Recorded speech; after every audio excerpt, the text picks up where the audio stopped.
ഒരുപാട് പേരുടെ പ്രതീക്ഷയാണത്. നമ്മൾ ഒരുപാട് കഷ്ടപ്പെട്ടു, പഠിച്ചു ഉറക്കോ ഊണു ഉറക്കോ വെച്ചൊരു ലിസ്റ്റ് ഒരു പരീക്ഷയ്ക്ക് നമ്മൾ അപേക്ഷിച്ചു കഴിഞ്ഞാൽ പിന്നെ നമ്മൾ അതിന്റെ പിന്നിലാണല്ലോ.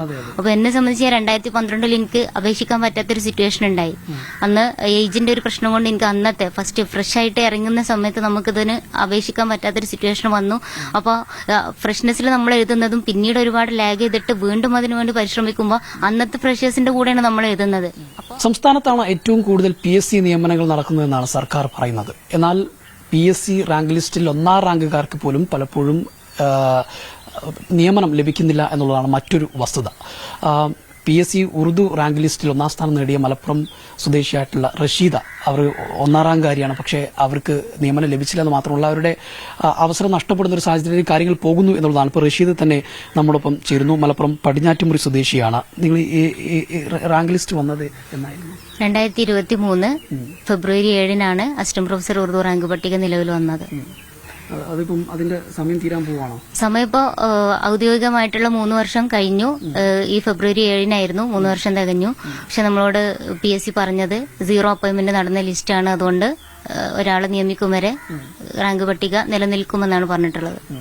അതായത് ഇതിന്റെ ഈ സമയങ്ങളിൽ PSCയുമായി ബന്ധപ്പെട്ടിരുന്നു. ഒരുപാട് തവണ ഞാൻ PSCയിൽ പോയിട്ടുണ്ട്. നമ്മൾ ഹയർ എഡ്യൂക്കേഷനിൽ പോയിരുന്നു, DC-യിലൊക്കെ ബന്ധപ്പെട്ടിരുന്നു.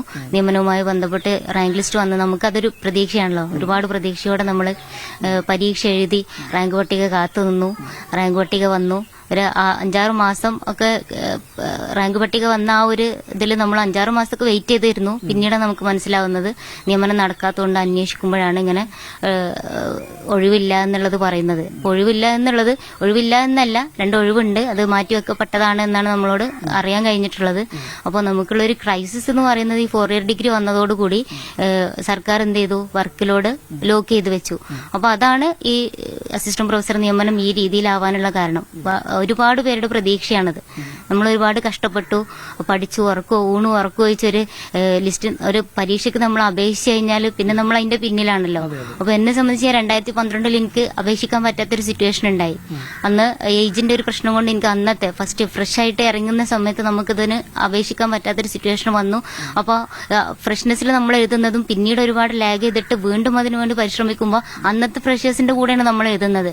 അപ്പോൾ അത്രയും എഫേർട്ട്, ഡബിൾ എഫേർട്ടാണ് നമ്മുടെ മുന്നിലുള്ളത്. അപ്പൊ അങ്ങനെ ഒരു സാഹചര്യത്തിൽ നമ്മൾ എഴുതി മുന്നിൽ വന്നു, 1ാം റാങ്ക് വന്നിട്ട് പോലും ഈ 3 വർഷം സർക്കാരിന്റെ ഈ ഒരു 3 വർഷം PSC പറയുന്ന നിഷ്കർഷിച്ചിട്ടുള്ള ഈ 3 വർഷത്തിനുള്ളിൽ പോലും നമുക്ക് ആ നിയമനം ലഭിച്ചില്ല.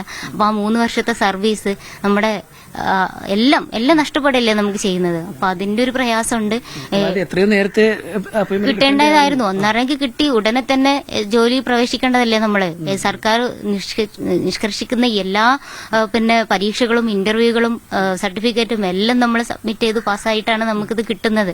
അപ്പം അത് ശരിക്കും നമുക്ക് അർഹതപ്പെട്ടതാണ്. 1ാം റാങ്കിന് അത് എത്രയും പെട്ടെന്ന് കൊടുക്കേണ്ടതാണ്. അപ്പൊ നമ്മളോട് പറഞ്ഞിട്ടുള്ള ഒഴിവില്ല, വേക്കൻസി ഇല്ല എന്നുള്ളത് കൊണ്ടാണ് നടക്കാത്തതെന്നാണ്.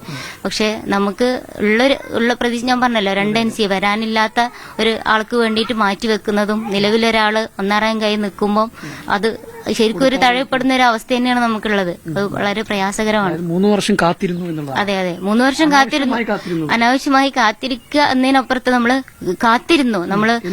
അത് പ്രതീക്ഷയോടെയാണ് നമ്മൾ കാത്തിരുന്നത്. കിട്ടും, ഇന്നല്ലെങ്കിൽ നാളെ അത് കിട്ടും. 1 വർഷം കഴിഞ്ഞു, 2 വർഷം കഴിഞ്ഞു, 3ാം വർഷവും കഴിയുമ്പോഴാണ് നമ്മൾ ടോട്ടലി നമ്മൾ ഡെസ്പാവുകയാണ് ചെയ്യുന്നത്. കാരണം ഈ 3 വർഷത്തിന്റെ ഉള്ളിൽ നിയമിക്കപ്പെടേണ്ടതായിരുന്നു. നമുക്ക് അർഹതപ്പെട്ട നമുക്ക് കിട്ടിയില്ല എന്നുള്ളത് വളരെ പ്രയാസകരമാണ്. അപ്പൊ അതുകൊണ്ടാണ് കഴിഞ്ഞ ദിവസം നമ്മൾ അത്രയും ഈ ഒരു 3 വർഷം ഞാൻ മീഡിയക്ക് മുന്നിൽ അല്ലെങ്കിൽ പബ്ലിക്കിലോ ഞാൻ വന്നിട്ടില്ല. കാരണം എനിക്ക് വിശ്വാസമായിരുന്നു സർക്കാരിൽ ഇത് ലഭിക്കുമെന്ന് ഞാൻ വിശ്വസിച്ചത്. ഞാനിപ്പോഴും കഴിഞ്ഞ ദിവസം മറ്റൊരു ചാനലിനോട് പറഞ്ഞ പോലെ CM-ൽ ഇത് എത്തണം, അത്രയും മാത്രമേ ഞാൻ ഉദ്ദേശിക്കുന്നുള്ളൂ. അല്ലാതെ ഒരു ചാനലിന്റെ ഒരു പബ്ലിസിറ്റി ഇതൊന്നും അല്ല ഞാൻ ഉദ്ദേശിച്ചത്. CM-ൽ ഇതെത്തണം. CM-ന് ഇതിന്റെ ഒരു സൊല്യൂഷൻ കണ്ടെത്താൻ കഴിയുമെന്ന് എനിക്ക് 100% വിശ്വാസമുണ്ട്.